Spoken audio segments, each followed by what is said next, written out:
今日は京都のおすすめの名所を8カ所紹介していきますね。まずは金閣寺です。京都を代表する観光スポット金閣寺です。正式名称は六恩寺ですが、最も特徴的な点は3階建ての建物が金箔で覆われていることです。内装、外装ともに金箔で覆われていることから金閣寺と呼ばれています。金閣寺は室町時代の1397年に足利義満によって建てられました。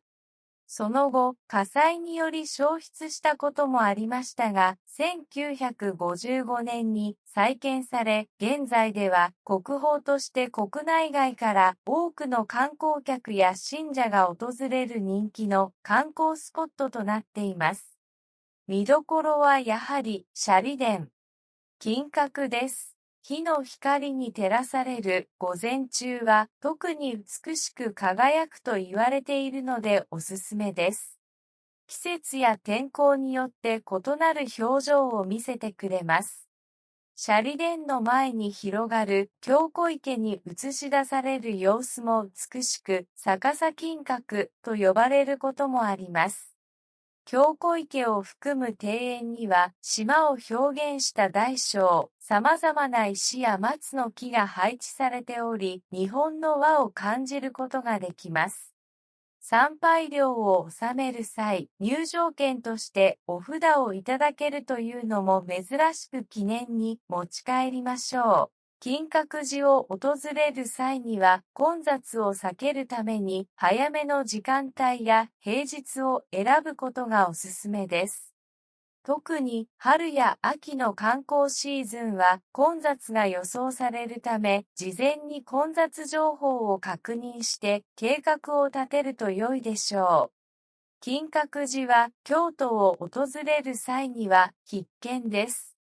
金閣寺の美しい風景や歴史的な建造物を堪能しながら心に残る思い出を作ることができるでしょう。次は清水寺です。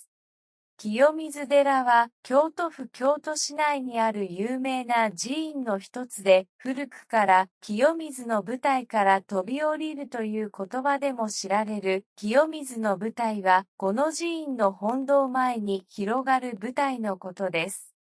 重要文化財を多く抱く清水寺は、世界遺産にも登録されている寺院です。境内は広く、ハイシーズンではない時でも、ぐるりと一周見て回るのに約1時間かかると言われています。清水寺に訪れたら外すことができないスポットが、本堂と清水の舞台です。あまりにも清水の舞台が有名すぎて思わず小走りで進みたくなりますが、本堂はありがたい見どころが最も濃縮されている場所です。隅々までじっくり堪能していきましょう。崖にせり出した清水の舞台は見下ろすと目がくらんでしまうほど京都の市街を見下ろすことができ、桜や紅葉の季節は見事な光景が目の前に広がります。そんな絶景が広がる清水の舞台ですが、本当に飛び降りた人はいるのでしょうか？清水の舞台から飛び降りて生きて帰れば願いが叶い、もし運が悪かったとしても極楽浄土に行けるというジンクスがあったと言われています。極楽浄土とは苦しみのない幸福な世界のことです。当時は地形的にも清水の舞台の下の土がまだ柔らかく、そのクッション性が生存率を高めたのではないかと考えられています。現代では考えられない昔の話なので絶対に真似をしないでくださいね。清水寺には音羽の滝という本堂から湧き出る高さ約4メートルの滝があります。音羽の滝は清らかな水が滝壺に落ちる様子が美しく、訪れる人々を魅了します。また、周囲には多くの参拝客が集まり、清水寺の象徴的な風景を楽しむことができます。清水寺の名の由来の音羽の滝は、清めの水として古くから尊ばれてきました。1000年以上も湧き続けているという名水中の名水で、日本十大名水の筆頭でもあります。三筋に分かれて落ちる清水は、それぞれにご利益があり、恋愛、学業、健康、長寿の願いが叶うと言われています。パワースポットとしても有名なので、耳にしたことがあるかもしれませんね。3種類の願いを叶えると言われている音羽の滝の清水ですが、実は願いを叶えるためのルールがあります。まず清水は3種類すべてを飲まないようにしてください。というのも3種類すべて飲んでしまうことは欲深いとされ、ご利益がなくなると言われているからです。どれか一つ最も叶えたい願いの清水だけ飲むようにしましょうね。次は三十三間堂です。国宝に指定されている重要な文化財です。三十三間堂は正式名称を蓮華王院と言います。三十三間堂という通称が生まれた謎の鍵を持つのは平清盛が1164年に建立した本堂。本堂は日本一長い木造建築物で長さ120メートルあります。柱の間が33あることから三十三間堂と呼ばれるようになったそうです。この33という数は観音様が33の姿に変身して生き物を救ってくださるという逸話に由来するものです。本堂に並ぶ1001体の千手観音はすべて違う表情を持ち、違う装飾が施された個性豊かな観音像なのです。等身大の千手観音立像が並ぶ姿はとても壮麗な光景です。向かって左端の最上段に安置されている第一尊に始まり、右端最下段の帰極尊まで1001体の千手観音にはそれぞれ名前があります。一体一体表情が違い、自分に似た像や会いたい人に似た像が必ずあると言われているので探してみましょう。千手観音坐像は鎌倉時代の再建時に完成したものです。穏やかな表情で福顔をされています。周りの手に持たれた装飾物が様々で一つ一つ眺めるのも楽しいです。千手観音立像は1000体中124体は創建時の平安時代のもので、その他は再建時の鎌倉時代のものになっています。繊細な作りで頭上に11の顔、両脇に40の手を持っているとのことです。最前列には風神、大神像や観音28部修像が守護し圧倒される光景です。また、この長い本堂は、通し屋でも有名で、本堂庭園の南端から120メートルの距離を弓で射通し、その矢数を競う通し屋は、桃山時代、16世紀後半にすでに行われていました。現在は1月15日に近い日曜日に、江戸時代の通し屋にちなむ大敵大会が行われています。特に新成人が晴れ着姿で矢を射る姿は華々しく、京都の新年の風物詩になっています。次に嵐山です。嵐山は京都市嵯峨野に位置する観光地であり、日本を代表する観光スポットの一つです。嵐山は自然の美しさや歴史的な建造物、伝統文化が融合した魅力的なエリアとして知られています。嵐山観光の魅力や見どころを5つご紹介します。1つ目は渡月橋です。嵐山を代表する観光名所であり、桜の名所としても有名です。橋からの眺めは絶景で、春には桜、秋には紅葉が美しく、四季折々の風景を楽しむことができます。ゆったりと流れる大井川に、質実剛健な風情を醸す渡月橋がかかる様子は、なんとも壮大です。ボート遊びや屋形船での遊覧なども行われ、多くの人が訪れています。二つ目は、嵐山竹林の工事です。竹林が続く小道で、幻想的な雰囲気が漂います。竹林の間を歩くと、心が洗われるような感覚を味わえます。天龍寺から野々宮神社付近から大河内山荘へと続く200メートルから400メートルほどの距離の竹林の道で、道の両脇に背の高い竹林が生え独特の雰囲気を味わえる嵐山の人気スポットです。また、夜のライトアップされることもあります。三つ目は天龍寺です。天龍寺は世界遺産で京都嵐山を代表する禅寺です。八塔の天井に大きな龍が描かれた雲龍図をはじめ、参拝客を出迎える達磨図、亀山と嵐山を借景にした広大な庭園など、境内には見どころがたくさんあります。四つ目は豊島です。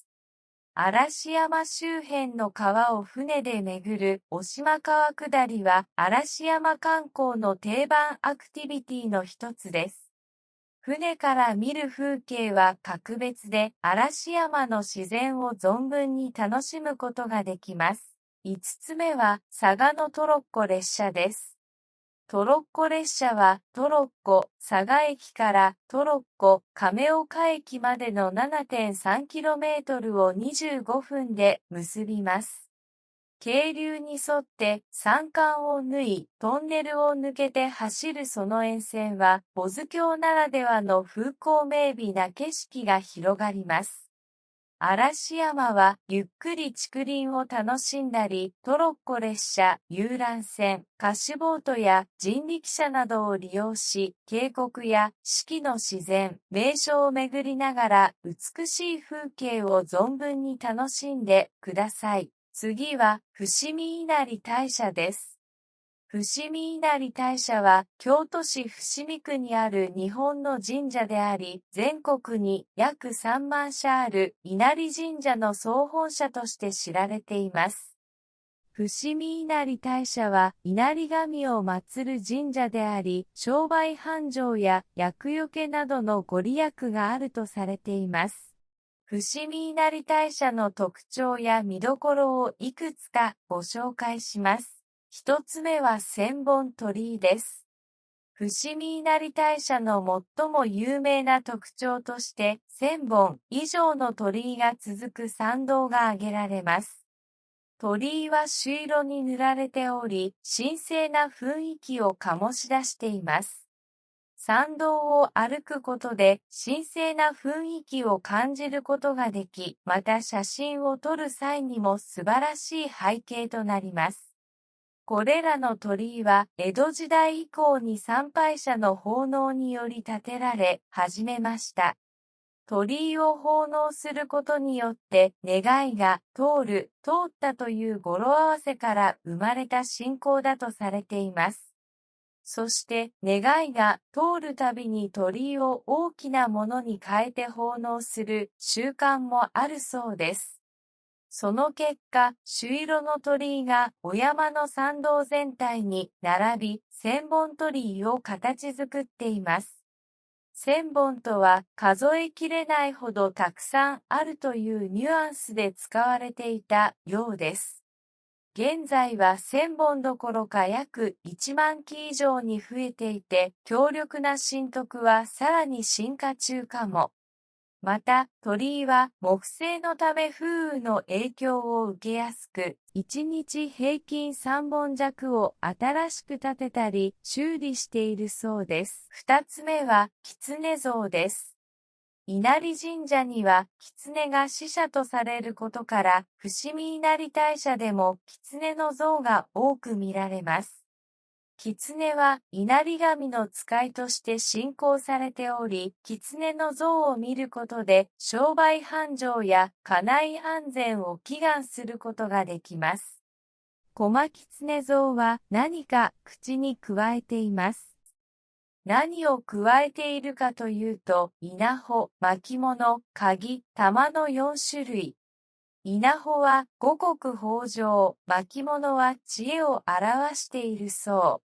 鍵と玉は伏見稲荷大社独特のもので、玉は稲荷神の霊徳の象徴で、鍵はその御霊を身につけようとする願望であるとか。境内の駒狐が何を加えているのか探すのも面白そうですね。3つ目は、重軽石です。重軽石というのは、願い事が叶うか叶わないかを試す石のことです。人によって感じる重さが違うと言われています。重軽石は千本鳥居のほぼ中間ぐらいにあるので、通り過ぎないようにしてくださいね。まず灯籠の前で願い事をして、石灯籠の頭の玉石を持ち上げます。石灯籠は左右に2つありますが、左右どちらの石灯籠の頭を持ち上げても構いません。その時に石を軽いと感じたら、あなたの願い事は叶います。その反対に石を重いと感じたら、願い事は残念ながら叶いません。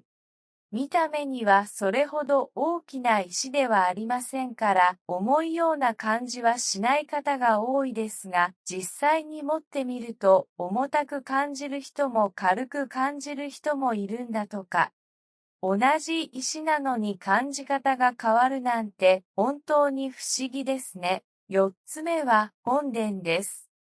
伏見稲荷大社の本殿は重要文化財に指定されており、美しい建築様式や彫刻が見どころです。本殿には稲荷神が祀られており、参拝者が祈願やお参りを行う場所として重要な役割を果たしています。5つ目はお山巡りです。奥社奉拝所やそのさらに奥の三筋あたりで折り返す方が多いのですが、実は境内はとても広く、稲荷狼が鎮座した十日山全体が信仰の対象となっています。標高約233メートル、一周約4キロ、2時間ほどかかります。ご利益のあるお塚や見どころが随所にあり、お山巡りを体験してこそ、伏見稲荷大社を知ることができそうです。有名な枕草子を記した清少納言も参詣したという稲荷山もあります。お山巡りは体力を使うものですが、それぞれのペースで楽しんでいただけると思います。また、裏参道にはお店が並んでいるので、立ち寄ってみるのも楽しいですよ。ぜひ、伏見稲荷大社を訪れて、その神秘的な世界を体験してみてください。次は、世界遺産の平等院です。創建時の名称は阿弥陀堂でしたが、正面から見た姿が翼を広げた鳥のように見えることと、屋根の上に一体の鳳凰が据えられていることから、江戸時代初め頃より鳳凰堂と呼ばれるようになりました。国宝でもある鳳凰堂が10円玉に描かれていることをご存知の方は多いと思います。しかし実は1万円札にも平等院の鳳凰が描かれているのをご存知ですか？ 2004 年11月発行の1万円札は福沢諭吉の肖像は変更なしで裏の絵柄のみ、生地から平等院鳳凰堂の屋根に立つ鳳凰像のイラストに変えられました。お金のデザインにも選ばれる左右対称の真っ赤なお堂と屋根の上で金色に光る鳳凰は一度はこの目で見たい美しさです。現在の鳳凰は新しく制作された2代目です。正面の向かって右側の像を北方像、左側の像を南方像と呼んでいます。初代国宝の鳳凰は大気汚染による錆害等の保存上の理由で平等院ミュージアム宝生館に展示されています。鳳凰とは中国古代の想像上の随鳥。めでたいことの起こる前兆とされる鳥で、徳の高い君主が一国の王位につくと出現すると伝えられます。オスを鳳、メスを公のつがいとする場合もあるそうですが、平等院では区別はないそうです。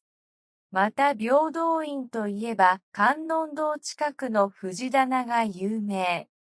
美しい紫色の藤と鳳凰堂が一緒に撮影できることで人気を集めています。特に味池を望む富士は樹齢280年と言われる平等院を代表する花で砂ずりの富士と呼ばれ称賛されています。他にも平等院の境内では桜やツツジ、睡蓮、もみじなど四季折々の花が楽しめます。次は京都鉄道博物館です。京都鉄道博物館は実物の車両を通して鉄道の歴史をわかりやすく展示している博物館です。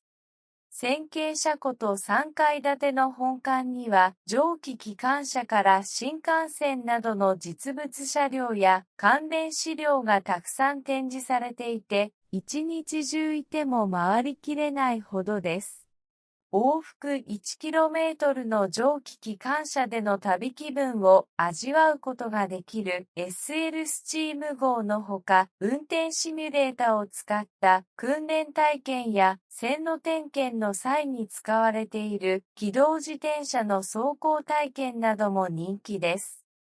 運転シミュレータの体験は時間も決まっており、事前販売されているチケットが必要です。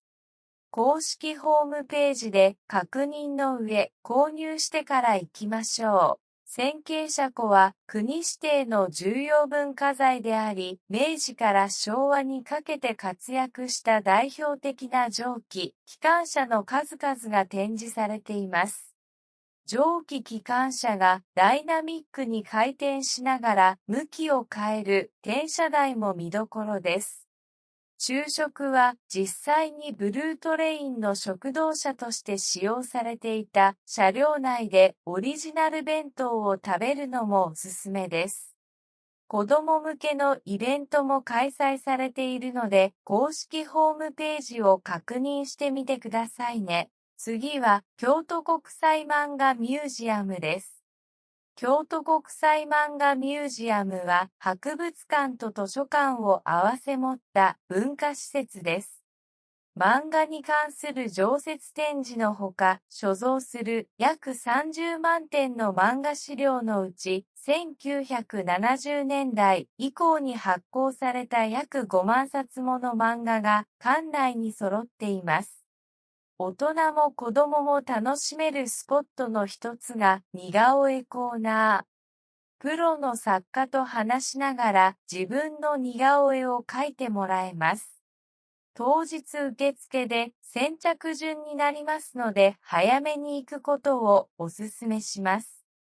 顔の特徴を捉えて素早くペンを動かす様子にみんなが驚くはずです。また、漫画工房では、プロが漫画制作している様子を公開しています。漫画家のタッチや技をじっくり見られる貴重な機会です。漫画ミュージアムでは、紙芝居も見ることができます。MM 紙芝居では、懐かしい紙芝居パフォーマンスを実施しています。テンポの良い紙芝居師のトークに子供だけでなく大人もどんどん引き込まれていきます。期間限定の企画展やイベントなども開催しており、訪れるごとに新しい楽しみが満載です。当日であれば再入場が可能なのも嬉しいポイントですね。最後に錦市場です。錦市場は江戸時代から続く京都を代表する商店街です。平日休日問わず地元の人たちや観光客で賑わっており、いつでも活気にあふれています。リーズナブルな値段の絶品グルメが多いので食べ歩きをするのにおすすめです。約400メートルほどのアーケードですが、いろいろなお店でグルメを楽しみながら観光するなら、1から2時間ほど時間を見ておくと良いでしょう。また、赤、黄色、緑色のステンドグラスの屋根があるのも錦市場の特徴です。2019年より錦市場では食べ歩きが禁止されました。観光客の増加に伴い、道幅が狭い錦市場で食べ歩きをするのが危険になったためです。錦市場のお店でグルメを楽しみたいときには、お店の前のベンチで食べる、店内に入って食べるを必ず守りましょう。錦市場は、四条駅、河原町駅、烏丸駅など、京都中心街の駅からすぐの場所にあります。非常にアクセスしやすい場所にあるので、旅行プランにも組み込みやすいです。他の観光地を見に行く前の腹ごしらえや、他の観光地から帰ってきた時などには、錦市場で美味しいものを食べるのがおすすめです。一つお店を紹介しますね。様々なグルメを楽しめる老舗のお惣菜屋さん、錦平野です。創業100年を超える錦市場のお惣菜屋さんです。カツオと昆布で煮出した出汁を使って優しくて飽きのこない味に仕上げています。その出汁を使った出汁巻きがこの店の一番人気。店内ではふっくらと焼き上がった出汁巻きを味わうことができます。毎日50から60種類の手作り惣菜を販売しており、いつも多くのお客さんで賑わっています。だしたっぷりのだし巻きや平の洋食焼き、だし巻きバーガーが特に人気です。また、毎朝8時30分から10時30分の間に食べられる朝ごはんの定食メニューは観光客からも大人気です。京都ならではの朝食が食べたい。観光に出かける前に腹ごしらえしたいという人は朝に来てみるのも良いでしょう。その他にも様々な絶品グルメのお店が軒を連ねる錦市場は京都に行ったら必ず立ち寄りたいグルメスポットです。今日は動画を見てくれてどうもありがとうございます。グッドボタンとチャンネル登録よろしくお願いします。動画制作の励みになります。皆さんは日本のどんなことが知りたいですか？ぜひコメントで教えてくださいね。後半の動画はネイティブ日本人が話す普通のスピードになります。漢字、カタカナに振り仮名はついていません。今日は京都のおすすめの名所を8カ所紹介していきますね。まずは金閣寺です。京都を代表する観光スポット金閣寺です。正式名称は六音寺ですが、最も特徴的な点は3階建ての建物が金箔で覆われていることです。内装、外装ともに金箔で覆われていることから金閣寺と呼ばれています。金閣寺は室町時代の1397年に足利義満によって建てられました。その後、火災により焼失したこともありましたが、1955年に再建され、現在では国宝として国内外から多くの観光客や信者が訪れる人気の観光スポットとなっています。見どころはやはり、舎利殿。金閣です。日の光に照らされる午前中は特に美しく輝くと言われているのでおすすめです。季節や天候によって異なる表情を見せてくれます。舎利殿の前に広がる京小池に映し出される様子も美しく、逆さ金閣と呼ばれることもあります。京小池を含む庭園には島を表現した大小、様々な石や松の木が配置されており、日本の和を感じることができます。参拝料を納める際、入場券としてお札をいただけるというのも珍しく記念に持ち帰りましょう。金閣寺を訪れる際には混雑を避けるために早めの時間帯や平日を選ぶことがおすすめです。特に春や秋の観光シーズンは混雑が予想されるため、事前に混雑情報を確認して計画を立てると良いでしょう。金閣寺は京都を訪れる際には必見です。金閣寺の美しい風景や歴史的な建造物を堪能しながら心に残る思い出を作ることができるでしょう。次は清水寺です。清水寺は京都府京都市内にある有名な寺院の一つで、古くから清水の舞台から飛び降りるという言葉でも知られる清水の舞台は、この寺院の本堂前に広がる舞台のことです。重要文化財を多く抱く清水寺は、世界遺産にも登録されている寺院です。境内は広く、ハイシーズンではない時でも、ぐるりと一周見て回るのに約1時間かかると言われています。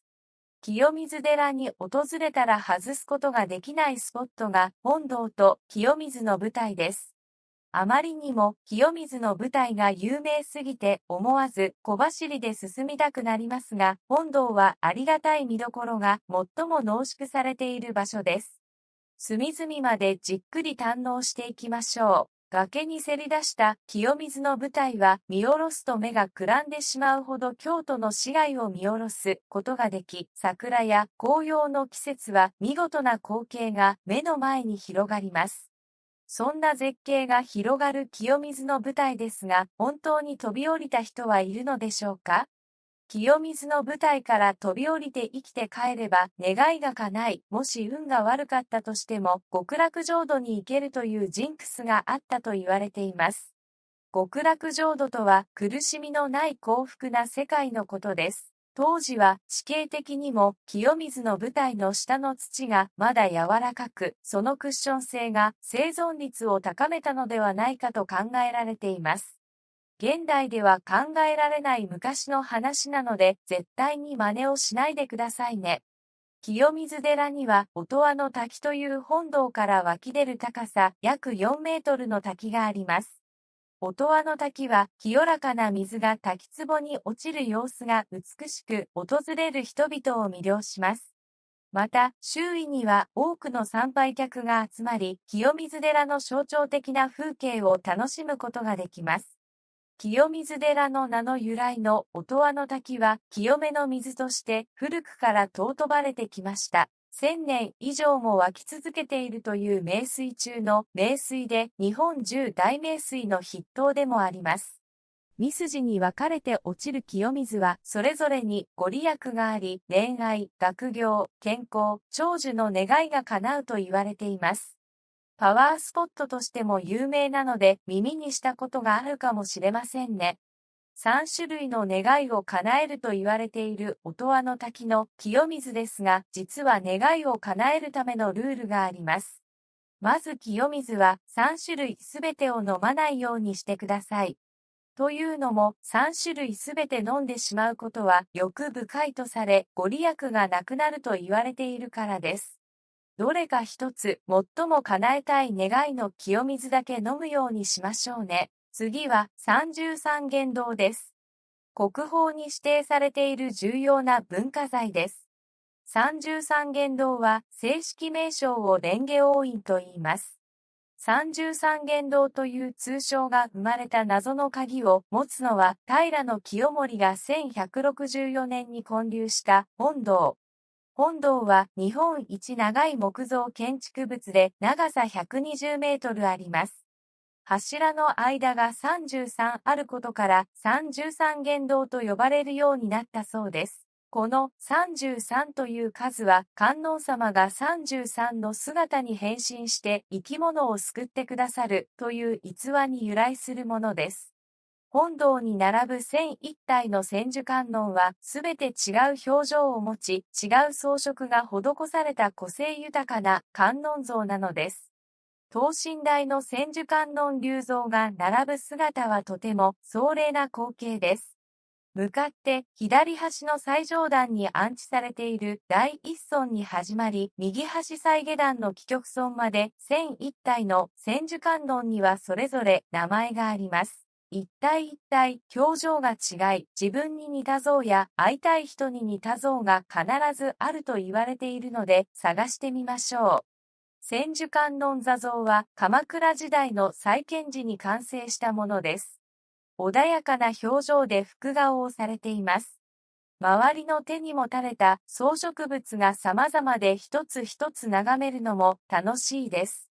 千手観音立像は1000体中124体は創建時の平安時代のもので、その他は再建時の鎌倉時代のものになっています。繊細な作りで頭上に11の顔、両脇に40の手を持っているとのことです。最前列には風神、大神像や観音28部修像が守護し圧倒される光景です。また、この長い本堂は、通し屋でも有名で、本堂庭園の南端から120メートルの距離を弓で射通し、その矢数を競う通し屋は、桃山時代、16世紀後半にすでに行われていました。現在は1月15日に近い日曜日に、江戸時代の通し屋にちなむ大敵大会が行われています。特に新成人が晴れ着姿で矢を射る姿は華々しく、京都の新年の風物詩になっています。次に嵐山です。嵐山は京都市嵯峨野に位置する観光地であり、日本を代表する観光スポットの一つです。嵐山は自然の美しさや歴史的な建造物、伝統文化が融合した魅力的なエリアとして知られています。嵐山観光の魅力や見どころを5つご紹介します。1つ目は渡月橋です。嵐山を代表する観光名所であり、桜の名所としても有名です。橋からの眺めは絶景で、春には桜、秋には紅葉が美しく、四季折々の風景を楽しむことができます。ゆったりと流れる大井川に質実剛健な風情を醸す渡月橋がかかる様子は何とも壮大です。ボート遊びや屋形船での遊覧なども行われ、多くの人が訪れています。二つ目は嵐山竹林の工事です。竹林が続く小道で幻想的な雰囲気が漂います。竹林の間を歩くと心が洗われるような感覚を味わえます。天龍寺から野々宮神社付近から大河内山荘へと続く200メートルから400メートルほどの距離の竹林の道で、道の両脇に背の高い竹林が生え独特の雰囲気を味わえる嵐山の人気スポットです。また、夜のライトアップされることもあります。3つ目は天龍寺です。天龍寺は世界遺産で京都嵐山を代表する禅寺です。八塔の天井に大きな龍が描かれた雲龍図をはじめ、参拝客を出迎える達磨図、亀山と嵐山を借景にした広大な庭園など、境内には見どころがたくさんあります。4つ目は豊島です。嵐山周辺の川を船で巡る渡島川下りは、嵐山観光の定番アクティビティの一つです。船から見る風景は格別で、嵐山の自然を存分に楽しむことができます。5つ目は、嵯峨野トロッコ列車です。トロッコ列車は、トロッコ、嵯峨駅からトロッコ、亀岡駅までの 7.3km を25分で結びます。渓流に沿って山間を縫い、トンネルを抜けて走るその沿線は、保津峡ならではの風光明媚な景色が広がります。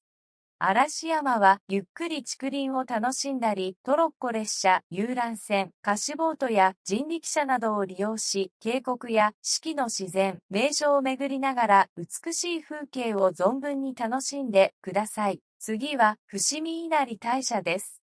伏見稲荷大社は京都市伏見区にある日本の神社であり、全国に約3万社ある稲荷神社の総本社として知られています。伏見稲荷大社は稲荷神を祀る神社であり、商売繁盛や厄除けなどのご利益があるとされています。伏見稲荷大社の特徴や見どころをいくつかご紹介します。一つ目は千本鳥居です。伏見稲荷大社の最も有名な特徴として、1000本以上の鳥居が続く参道が挙げられます。鳥居は朱色に塗られており、神聖な雰囲気を醸し出しています。参道を歩くことで神聖な雰囲気を感じることができ、また写真を撮る際にも素晴らしい背景となります。これらの鳥居は江戸時代以降に参拝者の奉納により建てられ始めました。鳥居を奉納することによって願いが通ったという語呂合わせから生まれた信仰だとされています。そして願いが通るたびに鳥居を大きなものに変えて奉納する習慣もあるそうです。その結果、朱色の鳥居がお山の参道全体に並び、千本鳥居を形作っています。千本とは数えきれないほどたくさんあるというニュアンスで使われていたようです。現在は1000本どころか約1万基以上に増えていて、強力な神徳はさらに進化中かも。また、鳥居は木製のため風雨の影響を受けやすく、1日平均3本弱を新しく建てたり修理しているそうです。2つ目は、狐像です。稲荷神社には狐が使者とされることから、伏見稲荷大社でも狐の像が多く見られます。狐は稲荷神の使いとして信仰されており、狐の像を見ることで商売繁盛や家内安全を祈願することができます。駒狐像は何か口に加えています。何を加えているかというと、稲穂、巻物、鍵、玉の4種類。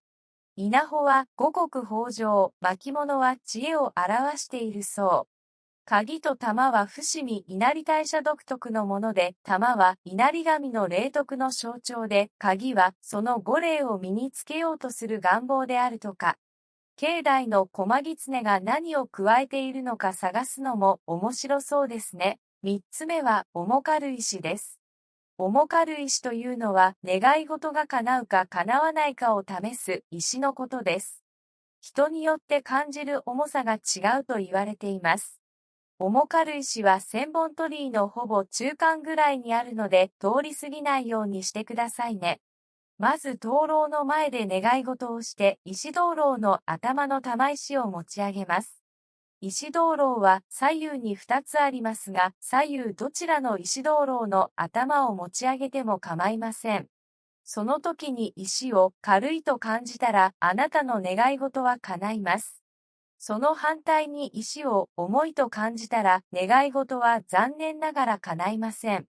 見た目にはそれほど大きな石ではありませんから、重いような感じはしない方が多いですが、実際に持ってみると、重たく感じる人も軽く感じる人もいるんだとか。同じ石なのに感じ方が変わるなんて、本当に不思議ですね。4つ目は、本殿です。伏見稲荷大社の本殿は重要文化財に指定されており、美しい建築様式や彫刻が見どころです。本殿には稲荷神が祀られており、参拝者が祈願やお参りを行う場所として重要な役割を果たしています。5つ目はお山巡りです。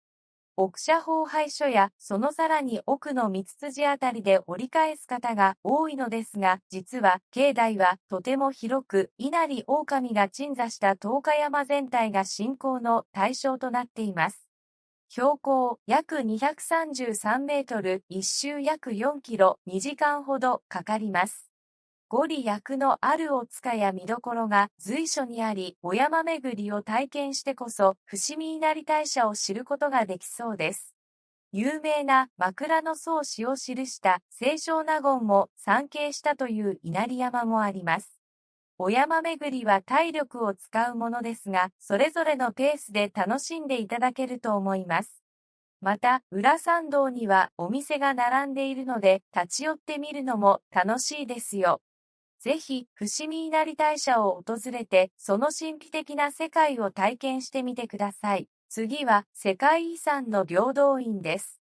創建時の名称は阿弥陀堂でしたが、正面から見た姿が翼を広げた鳥のように見えることと、屋根の上に一体の鳳凰が据えられていることから、江戸時代初め頃より鳳凰堂と呼ばれるようになりました。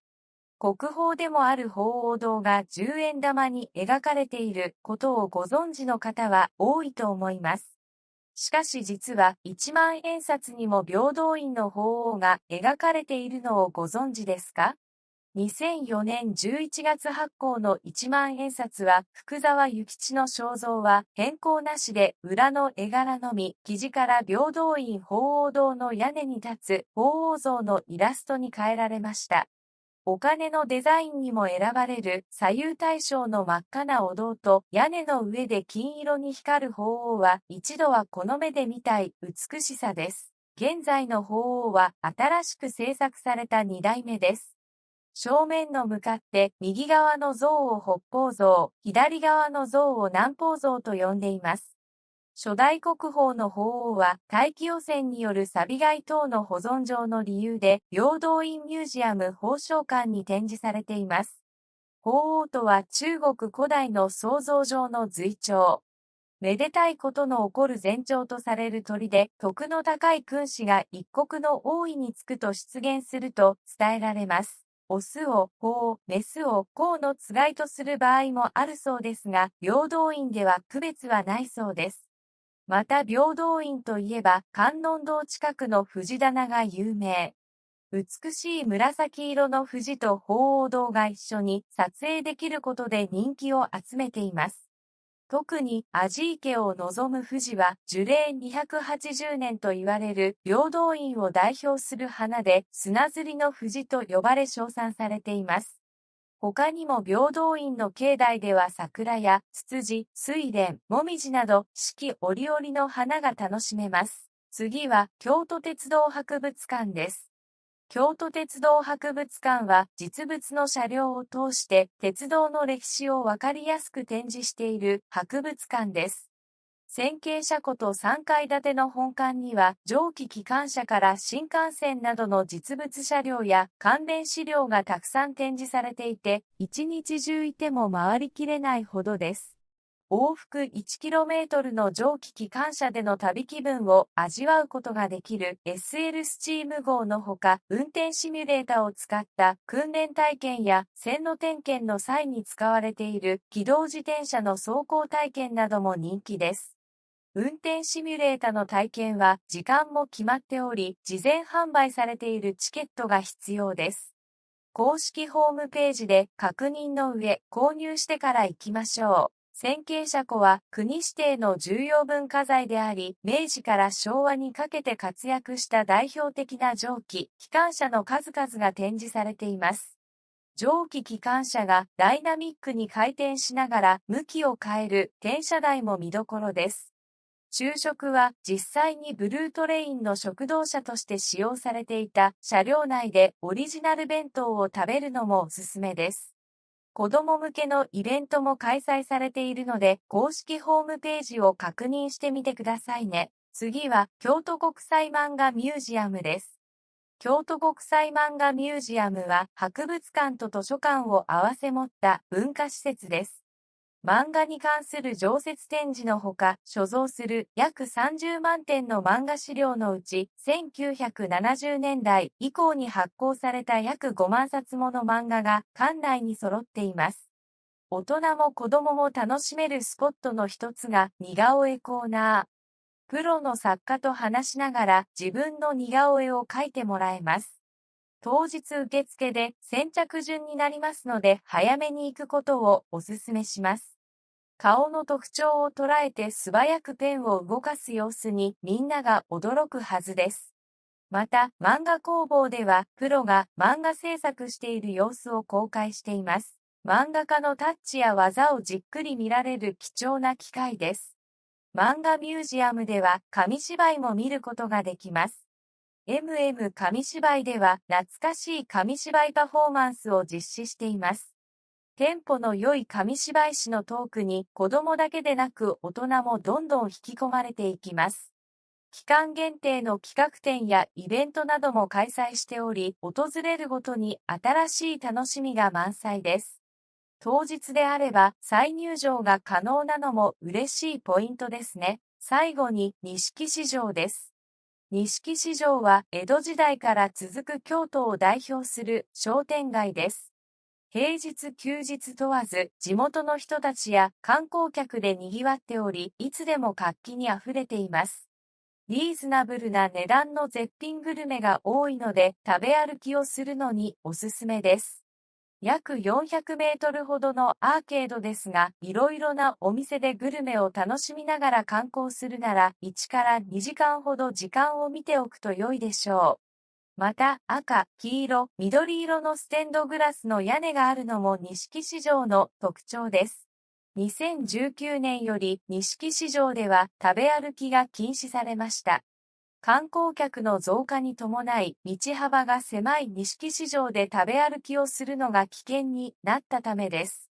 錦市場のお店でグルメを楽しみたいときには、お店の前のベンチで食べる、店内に入って食べるを必ず守りましょう。錦市場は、市場駅、河原町駅、烏丸駅など、京都中心街の駅からすぐの場所にあります。非常にアクセスしやすい場所にあるので、旅行プランにも組み込みやすいです。他の観光地を見に行く前の腹ごしらえや、他の観光地から帰ってきた時などには、錦市場で美味しいものを食べるのがおすすめです。一つお店を紹介しますね。